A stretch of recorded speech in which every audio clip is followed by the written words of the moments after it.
Olá, meu irmão, olá, minha irmã. Hoje eu venho com uma mensagem um pouco diferente. Quero falar de mim mesmo, falar de pastores, da nomenclatura pastor. Mas eu quero começar com o texto de 1 Coríntios, no capítulo 11, versículo 1, onde Paulo diz assim: Sedes meus imitadores, como também eu sou de Cristo. Sedes meus imitadores, como eu também sou de Cristo. Trocando em miúdos, Paulo estava dizendo, sejam imitadores de mim, assim como eu imito a Cristo. Meu irmão, minha irmã, eu estava ali fazendo um esboço para uma ministração e me ocorreu esse fato, me ocorreu esse pensamento de como as pessoas encaram um pastor nos dias de hoje. Eu já tive muitas dificuldades, até mesmo no meu local de trabalho, por causa da nomenclatura pastor. Porque alguns acham que pastor é o cagueta, pastor é o cara que gosta de tudo absolutamente certinho, pastor é o cara que, se vê qualquer coisa errada, corre lá no superior para falar. Pastor é aquele cara que ele é melhor do que os outros, ou tem a obrigação de ser, e assim por diante. As pessoas encaram pastor como alguém que tem o seu trabalho limitado a 4 paredes. Quando você diz assim para alguém, eu sou pastor, ou quando alguém diz para alguém ele é pastor, indiretamente está dizendo assim, cuidado com ele, porque ele gosta das coisas todas certinhas. Como eu já disse aqui, se ele vê alguma coisa errada, corremos o risco dele contar para alguém.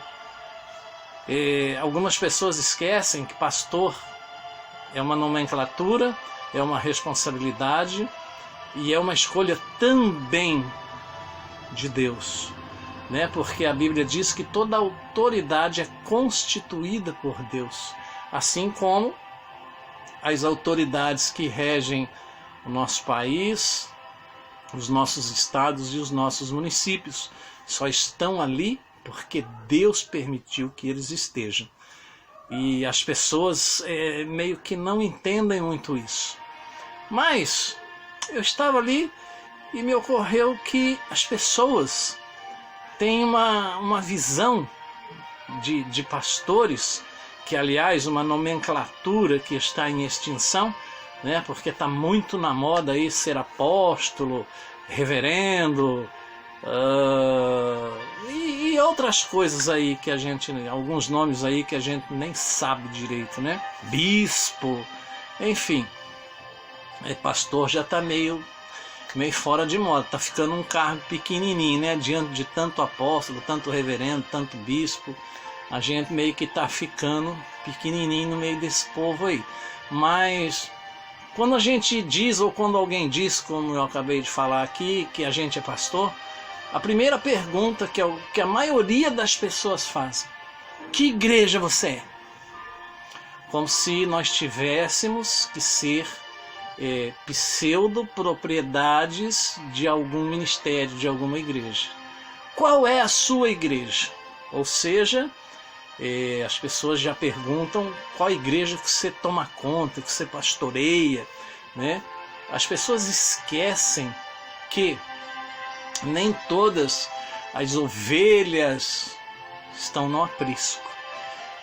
As pessoas esquecem que Jesus, esquecem que Paulo, embora Paulo não tivesse a nomenclatura de pastor, mas esquecem que Jesus jamais operou apenas entre 4 paredes. Jesus ia na sinagoga ensinar. Jesus ia na sinagoga mudar conceitos, mudar visões, mudar opiniões acerca de. E as pessoas logo querem saber que ministério é o teu. Você é da Assembleia? Você é não sei o quê? Você é não sei da onde? Que igreja é a sua? Ou seja, todo pastor necessariamente tem que pertencer a um ministério, né? Tem que estar ligado a um ministério. E eu vejo pastores presos em ministérios sofrendo. Pastores presos a ministérios para ter uma credencial, para ter um status de ministério que, na verdade, não tem utilidade nenhuma dentro daquele ministério, porque o ministério é tão grande, tem tanto pastor, tem tanto obreiro, que eles servem apenas de peças de decoração nos púlpitos. E eu fico olhando e fico me perguntando, será que isso é justo? Será que o Senhor, será que Deus chamou alguém apenas para servir de peça de decoração? Será que Jesus chamou alguém para fazer algo apenas se o superior aprovar? Se a hierarquia da igreja aprovar? Se não tiver verba envolvida e assim por diante? Porque na maioria das vezes, e eu já pertenci a ministério grande, a maioria das vezes quando você propõe alguma coisa, a primeira coisa que falam é de verba, mas quanto vai de verba? Olha, mas nós não temos verba. Olha, mas nós não podemos arcar com esse custo. Então você acaba que faz tudo praticamente sozinho. Você arruma verba, você arruma às vezes um patrocínio, você arruma alguém que entende a sua visão e você acaba fazendo um evento, ou um evento evangelístico, ou uma cruzada, ou coisa desse tipo. Porque o ministério em si raramente se compromete com você para te ajudar, principalmente quando o assunto é financeiro. Então, meu irmão e minha irmã que está me ouvindo nesta manhã, saiba que nem sempre o pastor vai estar ali entre quatro paredes, até porque eu tenho notado e tenho feito, algumas visitas, porque os pastores que trabalham nas quatro paredes do templo da igreja não tem tempo. Pastor não tem tempo de visitar a ovelha, pastor não tem tempo de estar participando de problema conjugal, pastor não tem tempo de estar indo no hospital visitar a ovelha. Então sobra para quem não opera apenas entre quatro paredes, para quem não opera em templo feito de tijolo, de telha, de cimento, né? Sobra para quem entende que o pastorado não se restringe apenas às quatro paredes. O que eu quero que você entenda nesta manhã, nesta tarde, nesta noite, não sei que hora você vai ver, vai assistir esse vídeo, é que um pastor, ele pode não ter o templo, ele pode não ter as quatro paredes ali para ele mostrar para todo mundo que ele trabalha para Deus. Ele pode até não ter uma credencial, porque uma credencial, para você que não sabe, custa dinheiro.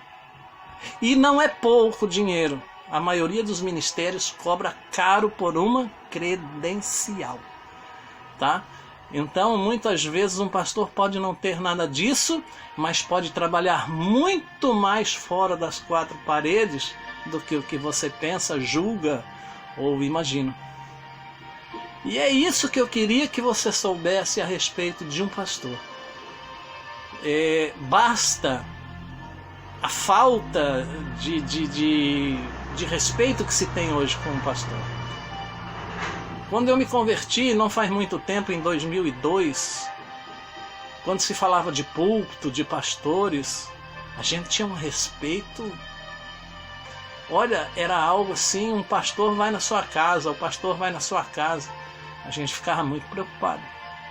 Olha, o pastor quer falar com você, a gente ficava muito preocupado. Olha, o pastor te chamou na sala dele, a gente ficava muito preocupado.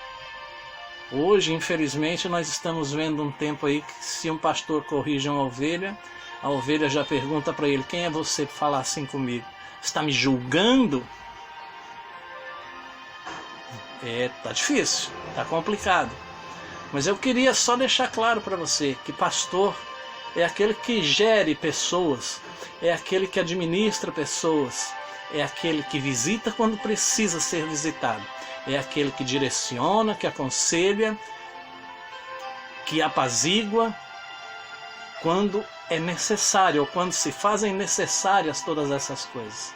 Não é apenas aquele que usa um terno, uma gravata, se senta lá num púlpito, mas quando sai dali não tem tempo para visitar o doente, nem o órfão, nem a viúva, e muito menos o morador de rua, o alcoólatra, o viciado, o casal que está precisando de um conselho, de uma direção, e assim por diante.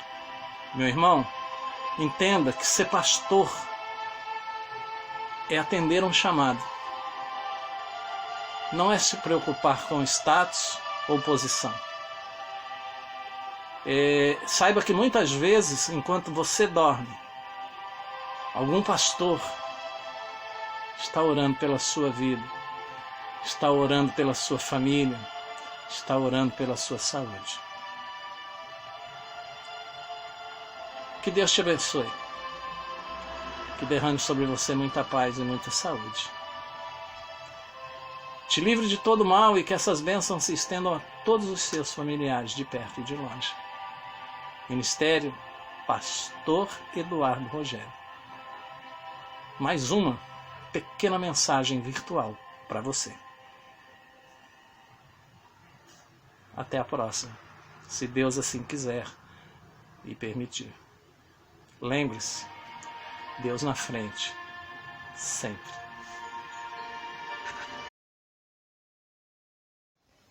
Você sabia que o álcool pode causar coma que leva à morte? Pois é. É preciso adotar essa ideia. Diga não ao álcool.